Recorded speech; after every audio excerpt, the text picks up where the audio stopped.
Hi guys, स्वागत है आप सभी का हमारी यूट्यूब चैनल रोहित मीणा आर्यू में।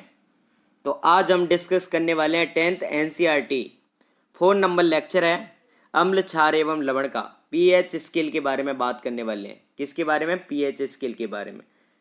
तो देखिए, शुरुआत करने से पहले मैं पीएच स्केल के बारे में थोड़ा सा इंट्रो दे दूं कि पी का मतलब होता है पावर। इंग्लिश में पी को बोलते हैं पावर और एच को बोलते हैं क्या? हाइड्रोजन। तो पावर ऑफ हाइड्रोजन यानी हाइड्रोजन आयन की शक्ति को क्या कहेंगे? पीएच स्केल कहेंगे। ठीक है, तो परिभाषा देख लेते हैं। किसी बिलियन में उपस्थित हाइड्रोजन आयनों की सांद्रता को क्या कहते हैं? पीएच स्केल कहते हैं। यही मैंने बात बताई थी अभी। इसमें पीएच जो पुषांश सूचक, पी किसका सूचक है? पुषांश का, जो एक जर्मन शब्द है जिसका तात्पर्य शक्ति से होता है। शक्ति मतलब पी माने पावर और जर्मन में क्या बोलते हैं? पुषांश बोलते हैं। ठीक है, पीएच स्केल सामान्यतः 0 से लेकर 14 तक से वर्ड होते हैं पीएच के अंदर। आप देख सकते हैं, ये आपके सामने एक स्केल है। जैसे आपकी जो स्केल होती है उसी प्रकार ये स्केल है, जिसमें 0 से लेकर कितने तक के वर्ड हैं? 14 तक के वर्ड हैं। जिसमें 0 से लेकर 6.9 यहाँ तक कितना होता है? एसिडिक, और 7 जो नेचुरल, और 7.1 से यहाँ तक 14 तक कितना होगा? एल्कलाइन यानी बेसिक, 4 ही। तो उदासीन विलयन का पीएच कितना होता है? 7 होता है। अम्लीय विलयन का पीएच कितना होता है? 7 होता है। 7 से कम यानी 0 से 6.9, ये आपको बता दिया गया है मैंने। क्षारीय विलयन का पीएच 7 से अधिक यानी 7.1 से 14 तक। समझाने वाला टॉपिक होगा तो मैं समझाऊंगा, अभी तो ये याद करने का टॉपिक है। यदि किसी विलयन में H+ आयनों की सांद्रता अधिक हो है तो हाँ कैसा होगा? प्रबल होगा। अगर तुम ही जानो कि अगर कोई आपके पास कोई पात्र है, अगर उसमें ज़्यादा तुम्हारे पास नमक के ढेले डले हैं तो वो तो खट्टा, वो कैसा होगा? कड़वा तो होगा ही, कड़वा तो होगा ही। तो इसके अंदर क्या H+ आयन ज़्यादा है? H+ आयन ज़्यादा है, तो H+ आयन की सांद्रता ज़्यादा होगी तो कैसा होगा? प्रबल अम्लीय। क्योंकि 7 H+ आयन किसके बारे में बताता है? अम्ल के बारे में। आप वही तो परिभाषा पढ़ी थी अम्ल की, कि जो विलयन H+ आयन देते हैं वो क्या कहलाते हैं? अम्ल, और OH- क्या कहलाते हैं? क्षार। वही तो पढ़ी थी आपने। तो देखिए, जिस विलयन में H+ आयन की सांद्रता अधिक है वो कैसा होगा? प्रबल अम्ल की श्रेणी में रखा जाता है। यदि किसी विलयन में OH- आयनों की सांद्रता अधिक है तो वह कैसा होगा? प्रबल क्षारक होगा। यही परिभाषा के अनुसार आ रहे हैं, कोई रटने की आवश्यकता ही नहीं है। यदि किसी विलयन में H+ आयनों की सांद्रता कम है तो हाँ दुर्बल अम्ल, कम है तो दुर्बल अम्ल कहलाएगा। और OH- आयनों की सांद्रता कम है तो दुर्बल क्षारक कहलाएगा। यहाँ तक कोई समस्या नहीं होगी। यहाँ 2-4 उदाहरण याद करने की आवश्यकता है कि प्रबल अम्ल के उदाहरण लिखिए। तो HCl को हाइड्रोक्लोरिक अम्ल, H2SO4 सल्फ्यूरिक अम्ल, HNO3 नाइट्रिक अम्ल। अब दुर्बल अम्ल के उदाहरण कौन कौन से? CH3 बॉन्ड COOH, इसको कहते हैं एसिटिक अम्ल, H2COCOO3। प्रबल क्षारक की बात करें NaOH यानी sodium hydroxide, KOH potassium hydroxide. और प्रबल क्षारक की बात, दुर्बल क्षारक की बात करें तो CaOH का ऑल्टोएच यानी कैल्शियम हाइड्रोक्साइड, MgOH का ऑल्टोएच यानी मैग्नीशियम हाइड्रोक्साइड, BaOH का ऑल्टोएच यानी बेरियम हाइड्रोक्साइड, NH4Cl यानी नौसादर बोलते हैं NH4Cl को। अब पीएच का महत्व जान लेते हैं। पीएच का दैनिक जीवन में क्या महत्व है? तो देखिए, हमारा शरीर 7 से 7.8 पीएच पर कार्य करता है, यानी उदासीन से थोड़ा क्षारीय। आप अपने खून को चेक कर सकते हैं। आपका खून है, ठीक है, आपका खून है। आप खून अपन चाखते हैं तो कैसा लगता है? थोड़ा थोड़ा कड़वा सा तो नहीं, फीका फीका सा लगता है। तो फीका फीका यानी पीएच उसकी 7 से अधिक है, यानी थोड़ा सा क्षारी है। और क्षार कैसे होते हैं? कड़वे होते हैं, तीखे होते हैं। तो खून आपका तीखा सा लगता है क्या? नहीं। तो इसलिए हमारे दैनिक जीवन में पीएच मापा, खून का पीएच मापा तो कितना आया? 7 से लेकर 7.8 के पीएच के बीच। तो हमारा शरीर किस पर कार्य करता है? 7 से लेकर 7.8 पीएच के बीच। यदि वर्षा के जल का पीएच 5.6 से कम हो जाए तो ऐसी वर्षा क्या कहलाएगी? अम्लीय वर्षा। क्योंकि आपको मैंने पीएच स्केल में जो गिनती है वो बता दी गई है कि 7 से अगर कम है तो अम्लीय, और 7 से अगर अधिक है तो क्षारीय, अगर 7 है तो क्या होगा, उदासीन। जब अम्लीय वर्षा का जल नदी में चला जाता है, जैसे ऊपर से अम्लीय वर्षा हुई और वो क्या है, बहता बहता हुआ आपका जल कहाँ पहुंच जाएगा, समुद्रों में, किसी नदी में चला जाएगा। जल नदी में चला जाता है तो नदी के जल का पीएच कम हो जाता है, यानी नदी के जल का पीएच कम हो जाएगा, यानी अम्लीयता बढ़ेगी उसके अंदर। और नदी में रहने वाले जो अपने छोटे छोटे जीव हैं, जैसे आपकी बेल मछली हुई और भी कई सारे छोटे छोटे केंचुए, मगरमच्छ, उनका जीवन क्या है, जीना दुर्लभ हो जाएगा। क्योंकि तेजाब, आप जानते हैं तेजाब क्या है, अम्ल। अगर अम्ल किसी पे डाल दिया जाए तो मरेगा तो है ही। और ये क्या है, अम्लीय वर्षा है, तो उनके खाने पीने में, और वो उसी से जो जीते हैं पानी के अंदर रहकर, तो दिक्कत तो आएगी, तो उनका जीवन कैसा हो जाएगा, दुर्लभ हो जाएगा। यहाँ तक कोई समस्या नहीं होगी, अगर समस्या होती है तो कमेंट बॉक्स में कीजिएगा। बगीचे की मिट्टी का पीएच, बगीचे जो है उसकी मिट्टी का पीएच देखते हैं। यदि किसी बगीचे की मिट्टी अम्लीय है तो उसमें क्षारक मिलाकर उसकी अम्लीयता को कम किया जाता है। यदि बगीचे की मिट्टी क्षारीय है तो उसमें अम्ल मिलाकर उसकी क्षारीयता को कम किया जाता है। इस प्रकार बगीचे की मिट्टी को उपजाऊ बनाया जाता है। जैसे एक माली होता है, अब माली अपने खेत में क्या है कि फूलों को उगाता है और भी कई चीज़ उगाता है, तो वो अपने बगीचे की क्या है, पीएच को जांच करता है कि अगर ज़्यादा अम्लीय होगी, क्योंकि जड़ें ढुकेंगी नहीं, क्योंकि तेजाब से आंधी भी जल जाता है तो जड़ें भी जलेंगी ना, खट्टे पदार्थ अम्लीय होने पर। तो क्या है कि वो समय समय पर अपनी मिट्टी की जांच करता है, और जांच करने से पता करता है कि पीएच अम्लीय है, ज़्यादा अम्लीय होगी तो उसमें क्षार मिलाएगा, और जब क्षारीय होगी तो उसमें अम्ल मिलाएगा। उसे क्या है, एक नेचुरल बनाए रखता है, जिससे उसकी क्या है कि जो उपजाऊ है, मिट्टी की उपजाऊता है वो क्या है, बढ़ जाती है। अब आती है हमारे पाचन तंत्र का पीएच। जैसे हमारा आमाशय है, हमारे शरीर के अंदर क्या है, आप 6 पार्ट में पढ़ेंगे अभी आगे चल के। तो हमारे शरीर के अंदर आमाशय है, हमारे पाचन तंत्र में आमाशय में क्या उपस्थित होता है, HCl अम्ल। HCl का है एक अम्ल है, कौन सा, प्रबल अम्ल है, आपको अभी बता दिया मैंने। इस अम्ल की पीएच 6.98 होती है। यह अम्ल भोजन को पचाने में सहायक होता है, बिल्कुल भोजन को पचाने में सहायक होता है, क्योंकि इसकी पीएच जो है 6.98, यानी ज़्यादा, इतनी ज़्यादा नहीं है। तो इसलिए क्या है कि ये अपने शरीर में जलन उत्पन्न नहीं करता। जलन तब होती है जब हमारे शरीर के अंदर HCl की मात्रा ज़्यादा हो गई, तो पेट दर्द, उल्टी, दस्त, खट्टी डकारें आना शुरू हो जाती हैं। तो एक किसका कारण है, पीएच जो HCl का कारण है हमारे शरीर के अंदर। अपच होती है, अपच के समय हमारे आमाशय में HCl का स्त्रवण अधिक होता है, जिससे उधर पेट में तीव्र यानी तेज दर्द और जलन का अनुभव होता है, बहुत तेज अनुभव होता है। इन नोट्सों को आप छाप लीजिए और बिल्कुल नीचे डिस्क्रिप्शन में लिंक है, वहाँ से आप डाउनलोड कर सकते हैं। इस दर्द से मुक्ति पाने के लिए एंटासिड जैसे क्षारक का यूज किया जाता है। 1 नंबर का क्वेश्चन बनता है कि आपके शरीर में HCl की मात्रा बढ़ जाए तो आप कौन से क्षारक का यूज करेंगे, तो एंटासिड जैसे क्षारक का उपयोग करेंगे। यह एंटासिड क्षारक अम्ल की मात्रा को क्या कर देता है, उदासीन कर देता है। तो आपने पहले ही पढ़ा है, बगीचे में भी पढ़ा है। अब पढ़ते हैं पीएच परिवर्तन के कारण दंत क्षरण, यानी कभी कभार आप मंजन नहीं करते, दांत सफाई नहीं करते, तो आपके दांत टूटने लगते हैं ना, तो उसकी बात करते हैं। मुंह का पीएच कितना होता है, 5.5, यानी अम्लीय से कम होने पर दांतों का क्षय होना प्रारंभ हो जाता है। यानी मुंह के पीएच का मान 5.5 से कम हो जाएगा, यानी ज़्यादा अम्लीय हो जाएगा, तो क्या होगा, दांतों का क्षरण, यानी दांत टूटने लगेंगे। हमारे दांतों में सबसे कठोर पदार्थ कौन सा होता है, एनेमल। 1 नंबर का क्वेश्चन कई कंपटीशन एग्जाम में पूछा जा चुका है। तो अपने दांतों के ऊपर जो सब वाइट होता है ना, वो इनेमल कहलाता है। अब वो इतना कठोर होता है, बहुत कठोर। हमारी बॉडी का सबसे कठोर पार्ट क्या है, इनेमल है, का आवरण होता है। यह जल में घुलता नहीं है। जब आप पानी पीते हैं, पेय पदार्थ, आप पेप्सी कितनी ठंडी होती है फिर भी वो घुलता नहीं है। यह शरीर का सबसे कठोर पदार्थ होता है।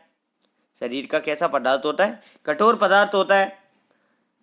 इसका निर्माण कैल्शियम फास्फेट, ये क्या है, एक यौगिक है, कैल्शियम फास्फेट से होता है। लेकिन जब हमारे मुंह का पीएच 5.5 से कम हो तो यह संचारित यानी क्षय होना प्रारंभ कर देता है, यानी अम्लीयता बढ़ेगी।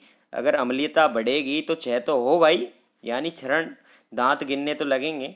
मुंह में उत्पन्न बैक्टीरिया, भोजन के पश्चात मुंह में अपशिष्ट शर्करा, मुंह में उत्पन्न बैक्टीरिया हैं जो सूक्ष्म जीव हैं, वो मुंह के अंदर उपस्थित जो शर्करा है एवं खाद्य पदार्थों का निम्नीकरण करके अम्ल का उत्पन्न करते हैं। इसलिए हमें भोजन करने के पश्चात मंजन करना चाहिए।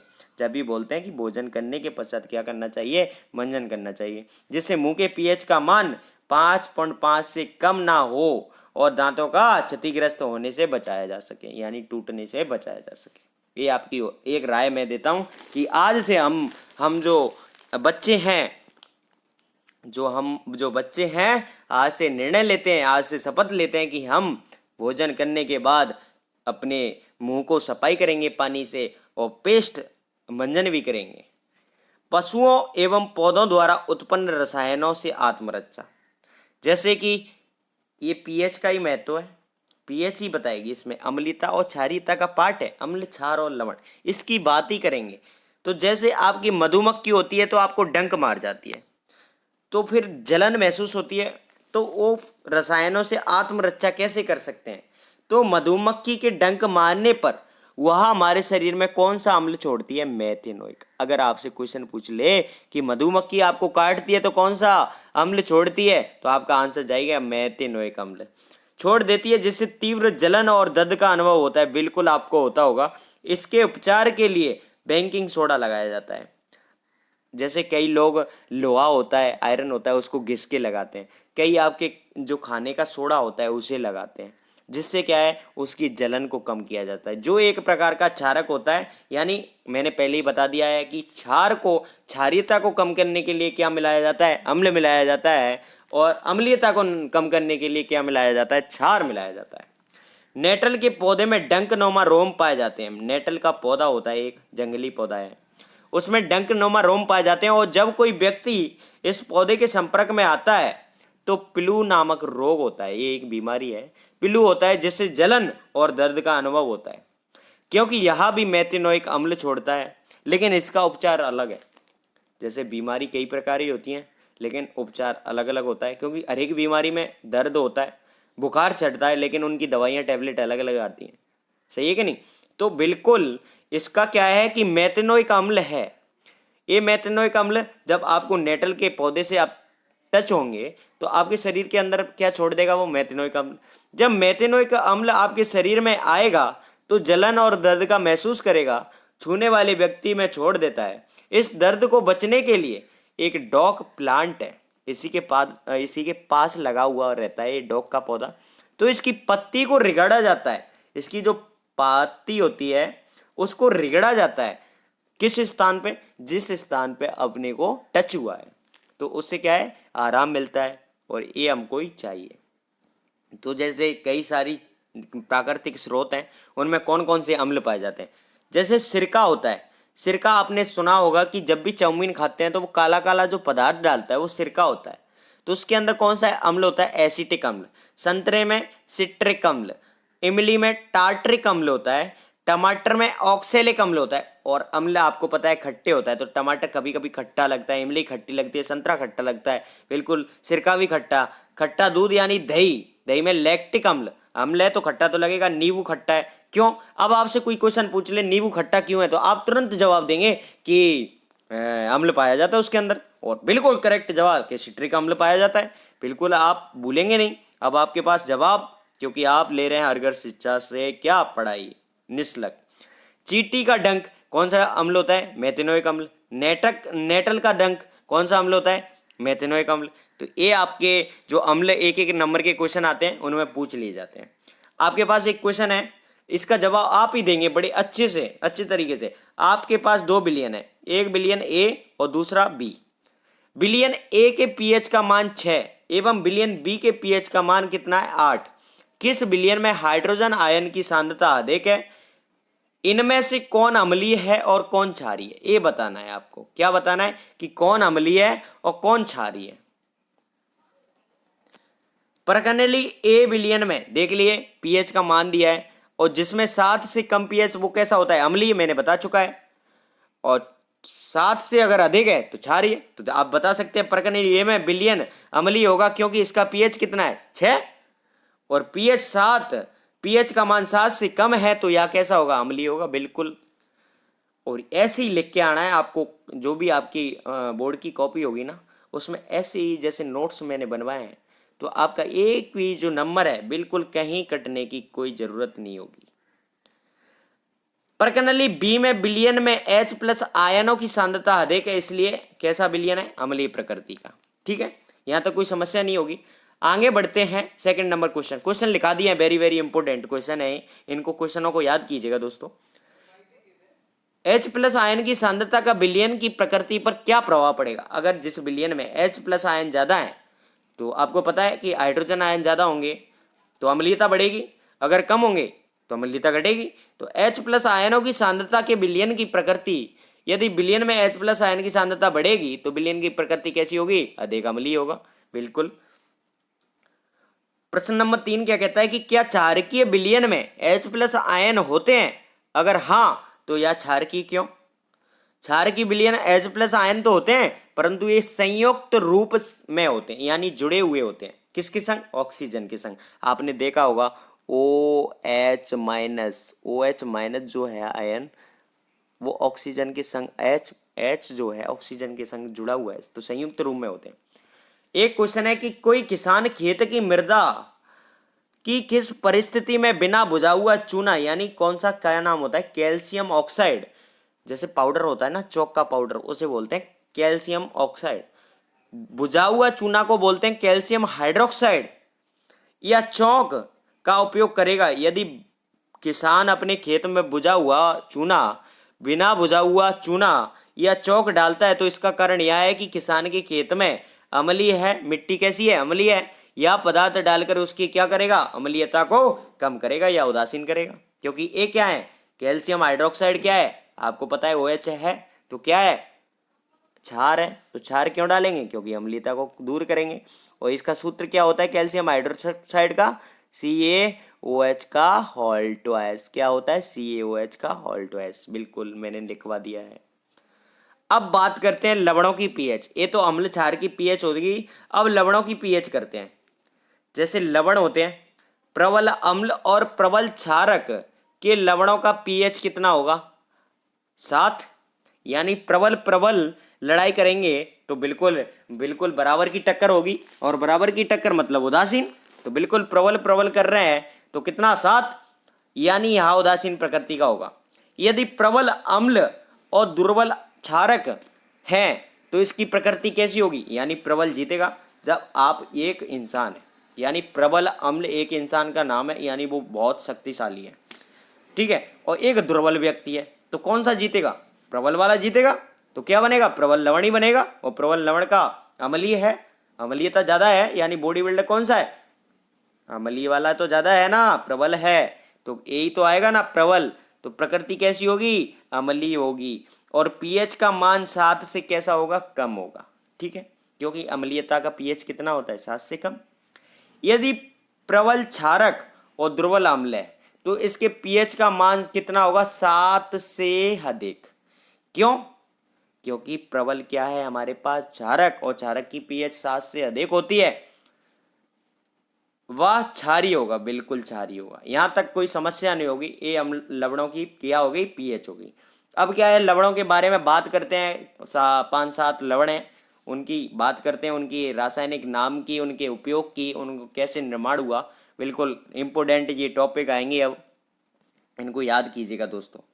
जैसे साधारण नमक, यानी साधारण नमक का मतलब घरों में यूज करने वाला जो नमक है, उसका रासायनिक सूत्र होता है, आप सभी को पता होगा कि NaCl, और Na को बोलते हैं अपन सोडियम, और Cl को बोलते हैं क्लोराइड। तो इसका नाम क्या होगा, सोडियम क्लोराइड। तो इसका रासायनिक नाम क्या हो गया, सोडियम क्लोराइड।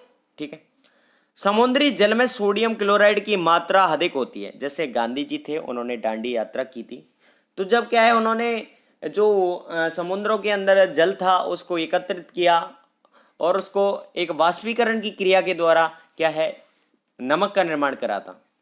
तो देखिए, इस जल एकत्रित करके वाष्पीकरण विधि द्वारा साधारण नमक प्राप्त किया जाता है जिसका दैनिक जीवन में उपयोग होता है। दैनिक जीवन में सब्जी बनाने में, रोटी को स्वादिष्ट बनाने में और भी बहुत सारे काम होते हैं, उनमें क्या है, नमक का उपयोग किया जाता है दैनिक जीवन रोजाना के कामों में। अब एक क्वेश्चन आता है आपके पास, दूसरा लवण है NaOH जिसका नाम है, Na का मतलब सोडियम और OH को अपन क्या बोलते हैं, हाइड्रोक्साइड, तो सोडियम हाइड्रोक्साइड। अगर ये क्वेश्चन आया कि क्लोर क्षार अभिक्रिया किसे कहते हैं, तो क्लोर का मतलब क्लोरीन और क्षार का मतलब एक क्षार बनेगा, तो जिसमें क्या बनेगा, क्लोरीन गैस और क्षार। ऐसी अभिक्रिया को क्या कहेंगे, क्लोर क्षार अभिक्रिया कैसे हैं। तो सोडियम क्लोराइड के जलीय विलयन में विद्युत धारा प्रवाहित करने पर, सोडियम क्लोराइड हमारे पास क्या है, सोडियम क्लोराइड हमारे पास क्या है, नमक NaCl, उसमें क्या है, विद्युत धारा प्रवाहित करने पर सोडियम हाइड्रोक्साइड और क्लोरीन गैस ये तो प्राप्त होगा, ये तो हमें प्राप्ति करना है, सोडियम हाइड्रोक्साइड NaOH, और क्लोरीन गैस उत्पाद के रूप में बनती है, इसे क्लोर क्षार अभिक्रिया कहते हैं। मैंने यही बताया था आपको, एक तो क्लोरीन गैस बनेगी और एक क्या बनेगा, क्षार, और क्षार क्या है आपके बीच, NaOH।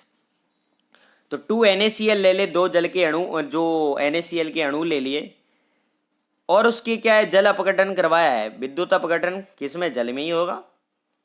तो इसकी रिएक्शन कराई तो हमें क्या प्राप्त हुआ, NaOH plus Cl2 plus H2O।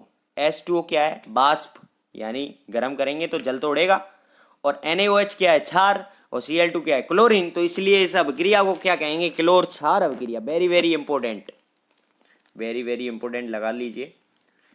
इसमें क्लोरीन गैस एनोड पर मुक्त होती है। एनोड अपना कैसा होता है, पॉजिटिव। एनोड कैसा होता है, पॉजिटिव, और कैथोड कैसा होता है, नेगेटिव। चार्ज कैसा होता है कैथोड पर, नेगेटिव। यानी दो क्या है, तार लगेंगे, एक विलयन है आपके पास, एक बीकर है, इसमें दो तार हैं, यहाँ बैटरी लगी हुई है, यहाँ क्या लगी हुई है, बैटरी, और यहाँ स्विच लगा हुआ है, ठीक है। अब यहाँ से क्या है कि आपके ये दो तार हैं और करंट, यहाँ कोई लट्टू लगा हुआ है। अब लट्टू लगा हुआ है, जब आप इसमें करंट, इसमें क्या भरा हुआ है आपका, जल, इसमें क्या भरा हुआ है आपका, जल। अब इस जल में क्या है, आपने क्या किया कि यहाँ से स्विच ऑन किया, बैटरी से करंट जाएगा, करंट जाएगा तो ये क्या है, बल्ब आपका जलना स्टार्ट हो जाएगा, और जलना स्टार्ट हो जाएगा तो इसमें आयन टूटेंगे। आयन कौन से हैं, NaCl के। NaCl के जो आयन है, एक कौन सा आयन है, Na प्लस, और एक कौन सा आयन है, Cl माइनस, एक कौन सा आयन है, Cl माइनस। अब इसके अंदर क्या होगा कि एक तो हमारे पास क्या है, एनोड, और एक क्या है, कैथोड। तो एनोड पे तो क्या जाएगा, क्लोरीन गैस, क्योंकि क्लोरीन Cl माइनस है, और माइनस से आपको पता है कि लड़का लड़की की तरफ आकर्षित होता है, तो इसीलिए एक चार्ज दूसरे चार्ज की तरफ भागेगा। तो यहाँ पॉजिटिव चार्ज है वो नेगेटिव चार्ज की तरफ भागेगा, और यहाँ नेगेटिव चार्ज है वो पॉजिटिव चार्ज की तरफ भागेगा। तो देखिए, तो एनोड पर कौन सी गैस जाएगी, क्लोरीन गैस, और सोडियम हाइड्रोक्साइड व हाइड्रोजन गैस कैथोड पर मुक्त होती है। इतना कोई समस्या नहीं होगी। दो आपके लवण हो गए, और नेक्स्ट लवण आता है ब्रंजक चूर्ण। ब्रंजक चूर्ण की बात करते हैं। ब्रंजक चूर्ण का रासायनिक जो सूत्र होता है वो है CaOCl2। याद कीजिएगा दोस्तों, CaOCl2, इसका नाम लिखेंगे, रासायनिक नाम क्या होगा इसका, तो Ca को अपन को क्या बोलते हैं, कैल्शियम डाइक्लोरो, दो क्लोरो है, डाइक्लोरो ऑक्साइड, ठीक है, यहां तक कोई समस्या नहीं है। जब चूने की इसकी रिएक्शन देखते हैं कैसे बना ये CaOCl2। तो जब चूने के पानी में क्लोरीन गैस, आपके पास चूने का पानी क्या है, CaOH का होल ट्वाइस, क्लोरीन गैस प्रवाहित की जाती है तो ब्रंजक चूर्ण का निर्माण होता है। तो आपके पास चूने का पानी CaOH का होल ट्वाइस, इसमें क्या प्रवाहित कर रहे हैं, क्लोरीन गैस, आपको सबको पता है। अब क्लोरीन गैस क्रिया करके, यहाँ देखो दोस्तों, CaO नहीं लगा है, ओ लगा लीजिएगा, सॉरी माय मिस्टेक। तो CaOCl2 जिसे क्या बोलते हैं, ब्रंजक चूर्ण बनेगा, और साथ में जल तो प्रभावित होएगा, क्योंकि ये क्या है, चूने का पानी, तो पानी तो अलग होएगा, क्योंकि ब्रंजक चूर्ण क्या है, लवण, तो लवण तो अलग बनेगा। अब बात करते हैं इसके उपयोग की, कि चूने का जो ब्रंजक चूर्ण है उसका उपयोग कहाँ किया जाता है। तो वस्त्र उद्योग के कपड़ों के ब्रंजक यानी रगने के लिए किया जाता है। लॉन्ड्री में साफ कपड़ों के भ्रंजन के लिए किया जाता है, यानी रंगने के लिए किया जाता है। उद्योग होते हैं, उद्योगों में क्या है, वस्त्र होते हैं, उनकी रंगाई के लिए काम में लिया जाता है जो भ्रंजक चूर्ण है। कागज की फैक्ट्री और लकड़ी के मज्जे के रंगने के लिए किया जाता है। जैसे आपके बेड वगैरह होते हैं, उन पर कलर रोगन जो होता है भ्रंजक चूर्ण के द्वारा होता है। रासायनिक उद्योगों में हविक्रमक के रूप में काम में लिया जाता है। पीने के जल में जीवाणु रहित एवं रोगाणु रहित बनाने के लिए किसका उपयोग किया जाता है? भ्रंजक चूर्ण का उपयोग। ठीक है, उपयोग पूछे जाते हैं, रासायनिक नाम पूछे जाते, टिप्पणी लिखिए। ऐसे क्वेश्चन आएगा कि NaOH पर टिप्पणी लिखिए, CaOCl2 पर टिप्पणी लिखिए, भ्रंजक चूर्ण पर टिप्पणी लिखिए, क्लोर क्षार अभिक्रिया किसे कहते हैं, रिएक्शन सहित समझाइए, तो रिएक्शन लिखनी है। अब आपका नेक्स्ट जो है टॉपिक आपका लवण है बेकिंग सोडा, यानी खाने का सोडा है। रासायनिक नाम NaHCO3 होता है, रासायनिक सूत्र, और रासायनिक नाम होता है सोडियम हाइड्रोजन कार्बोनेट या सोडियम बाई कार्बोनेट। इसका साधारण नाम होता है खाने का सोडा या घर का सोडा, क्योंकि आपके किचन के अंदर रहता है तो खाने का सोडा हो गया। अब इसके उपयोग की बात कर लेते हैं कि इसके उपयोग कहाँ कहाँ होते हैं। खाने के सोडे का उपयोग आमतौर पर रसोई घर में पकौड़े बनाने के लिए, बिल्कुल, क्या मुंह में पानी आ गया होगा दोस्तों, बिल्कुल, पकौड़े बनाने के लिए किया जाता है। कभी कभी इसका उपयोग खाने की शीघ्रता से पकाने के लिए किया जाता है, बिल्कुल, भ्रंजक चूर्ण का उपयोग। जैसे भटूरे होते हैं, उनके लिए किया जाता है, फुलाने के लिए। तो बेकिंग सोडा, जैसे साग होती है उनको फुलाने के लिए। सोडा तो आपको सबको पता होगा, बेकिंग सोडा होता है। अब बात कर लेते हैं रासायनिक अभिक्रिया, यानी ये कैसे निर्माण हुआ बेकिंग सोडा का। तो इसमें क्या लिया हमने, NaCl, जिसे अपन नमक बोलते हैं, साधारण नमक बोलते हैं, उसकी जल के साथ रिएक्शन करवाई। CO2 जो गैस है उसकी उपस्थिति में NH3 हमारे पास एक यौगिक है, तो उसकी रिएक्शन, इन चारों की रिएक्शन करवाने से के कारण हमें क्या प्राप्त होगा, सोडियम बाई कार्बोनेट, यानी NaHCO3 बेकिंग सोडा। और प्राप्त होगा NH4Cl, जिसे अपन क्या बोलते हैं, नौसादर अमोनियम क्लोराइड। ठीक है, तो ये रिएक्शन कैसे प्राप्त हुई, ये आप समझ सकते हैं कि चार हमारे पास क्या है, अभिकारक। अभिकारकों ने किसका निर्माण किया, उत्पाद का। ठीक है, यहाँ तक कोई समस्या नहीं होगी। बेकिंग सोडे का ऊष्मीय अपघटन देख सकते हैं। तुम्हारे पास बेकिंग सोडा क्या है, NaCO3। इसको क्या है, आप गर्म करेंगे तो जल तो निकलेगा ही, बिल्कुल, जल तो निकले गया। उसके बाद CO2 गैस निकलेगी, ये तो निकलेगी। क्या बना, Na2CO3, जिसे क्या बोलते हैं, सोडियम कार्बोनेट। बेकिंग पाउडर बनाने में बेकिंग सोडा और टार्ट्रिक अम्ल जैसा मंद खाद्य का मिश्रण है। बेकिंग पाउडर को गर्म करने पर कार्बन डाइऑक्साइड निकलती है, जो पाव, रोटी और केक को फुला देती है। अब आपके जो दिमाग में कुछ, जैसे कभी देखा होगा कि आपका केक फुसफुसा सा टाइप का आता है, फूला फूला सा, तो उसका कारण क्या है कि CO2 गैस के कारण फूल जाता है। जो कार्बन डाइऑक्साइड है, पाव रोटी फूल जाती है, डबल रोटी देखी होगी, ब्रेड देखे होंगे, वो फूल जाते हैं। उसका कारण क्या है, कार्बन डाइऑक्साइड गैस के कारण फूल जाती है, क्योंकि बेकिंग सोडे में कार्बन डाइऑक्साइड होती है। इससे यह मुलायम और स्पंजी हो जाती है, बिल्कुल, केक देखा होगा कितना मुलायम होता है, स्पंज, वो देखे होंगे डबल रोटी। अब बात करते हैं अपन sodium hydroxide. Sodium hydrogen carbonate एक एंटासिड होता है। यह क्षारीय होने के कारण पेट की अधिक अम्लता को उदासीन कर देता है, जिससे पेट में क्या मिलती है, राहत मिलती है। जैसे ये क्या है, क्षारक होता है। और कभी आपके पेट में दर्द हुआ, कट्टी डकारें आ रही, तो आपने क्या खा लिया, सोडियम हाइड्रोजन कार्बोनेट, यानी बेकिंग सोडा। अब ये बेकिंग सोडा आपने थोड़ा ले लिया, तो ये क्या है, आपकी अम्लता को दूर कर देगा। तो ये क्या है, एंटासिड का उदाहरण है, एंटासिड क्षारक है। इसका उपयोग अग्निशामक यंत्र में भी किया जाता है। अग्निशामक यंत्र, जैसे दमकल हो गई, आग बुझानी होती है ना, तो उन यंत्रों में किसका उपयोग किया जाता है, बेकिंग सोडे का उपयोग किया जाता है। अब होता है धावन सोडा, यानी धोने का सोडा, यानी जैसे सरप होती है, तो उसकी बात करेंगे। तो तो रासायनिक नाम क्या होता है इसका? Sodium carbonate. रासायनिक सूत्र क्या होगा? Na2CO3। Na का मतलब सोडियम, CO3 का मतलब कार्बोनेट, और इसके 10 क्रिस्टल किसके होंगे? जल के। तब ये सूत्र पूरा बनेगा। तो Na2CO3 डॉट 10H2O। साधारण नाम क्या होगा इसका धोने के सोडे का? कपड़े धोने का साबन किसे बोलते हैं? धावन सोडा को। सोडियम कार्बोनेट को धावन सोडा किसे बोलते हैं? आपके पास क्वेश्चन आ जाए तो कहीं नहीं जाएगा, मैंने इतने अच्छे नोट्स बनाए, कहीं एनसीईआरटी एक बेहतर ढंग से पढ़ रहे हैं अपन। रासायनिक अभिक्रिया की बात करते हैं, केमिकल रिएक्शन की।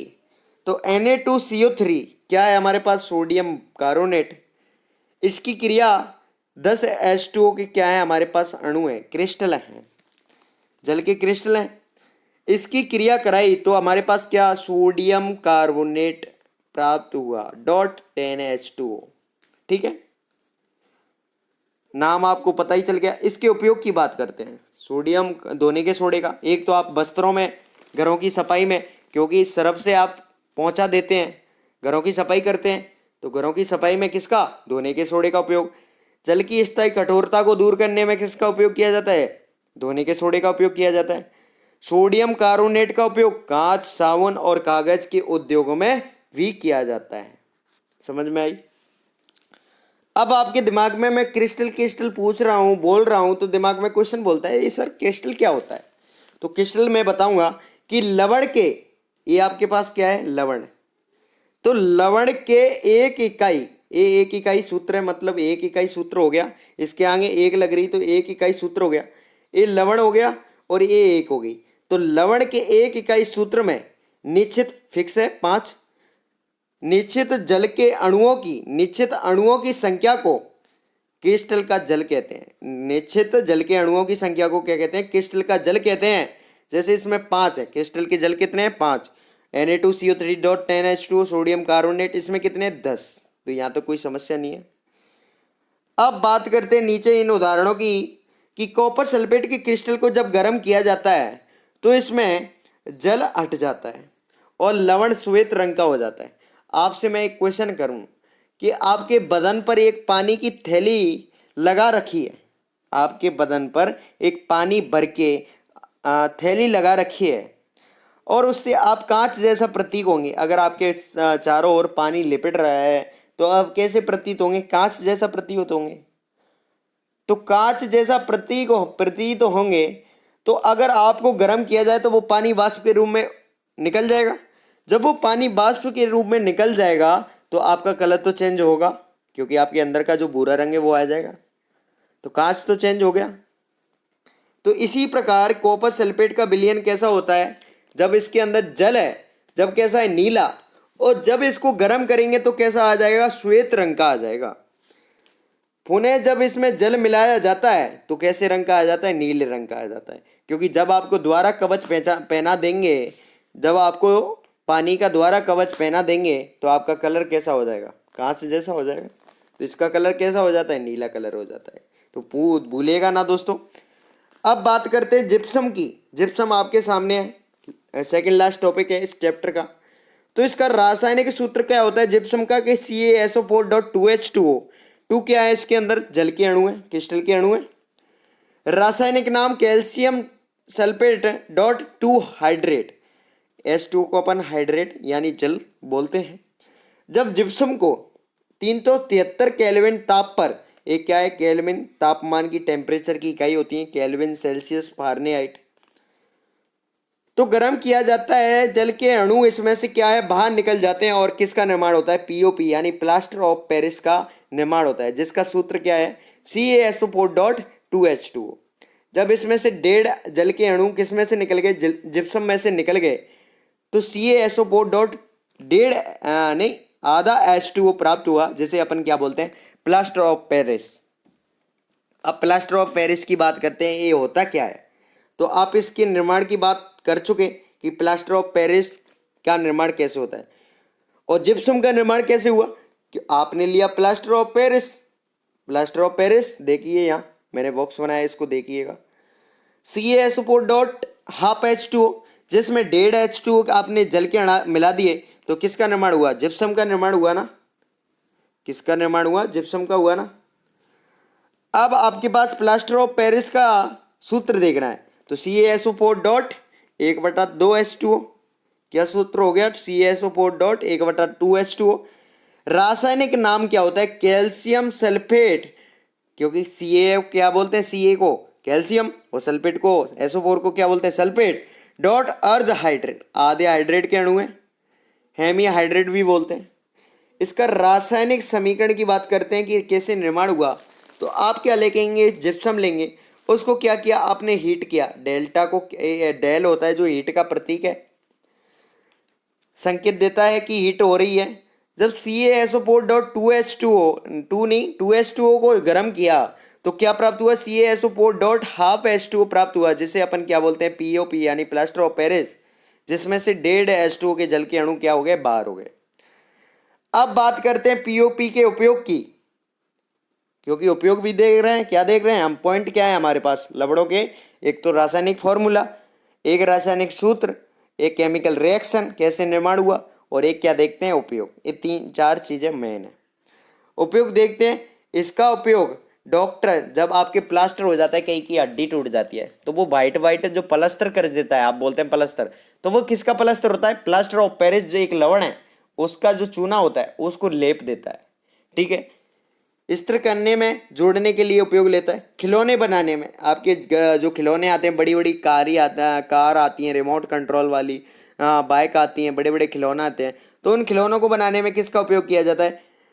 POP का, क्योंकि जब कभी आपके खिलौने गिर जाते हैं तो टूटते नहीं है, क्योंकि POP क्या है? एक मजबूत होती है। सजावट का सामान बनाने में, जैसे सजावट की सामग्री आती हैं, कई घरों की सामग्री आती हैं, जैसे फूल हो गए, फूल जो वर्धन आते हैं ना, जैसे गमले होते हैं, कितने डिजाइन से आते हैं, तो वो किससे? प्लास्टर ऑफ पेरिस से बनाए जाते हैं। और सतह को चिकना करने में, एक बिल्कुल आपने जब आपके घरों की जो पुट्टी होती है, पुट्टी करने में घरों की जो पुट्टी होती है वो प्लास्टर ऑफ पेरिस के द्वारा होती है, तो वो कैसी होती है? चिकनी होती है। कितनी चिकनी होती है? तो सतह को चिकना करने में किसका उपयोग किया जाता है? प्लास्टर ऑफ पेरिस का। ये प्लास्टर ऑफ पेरिस समझ गए होंगे। यहाँ तो कोई आपका जो सेकेंड चैप्टर है वो कंप्लीट होता है। Thank you so much watching for this video. Like, comment, share and subscribe my YouTube channel. मिलते हैं नेक्स्ट वीडियो के साथ। आपका नेक्स्ट वीडियो आने वाला है धातु अधातु और उपधातु।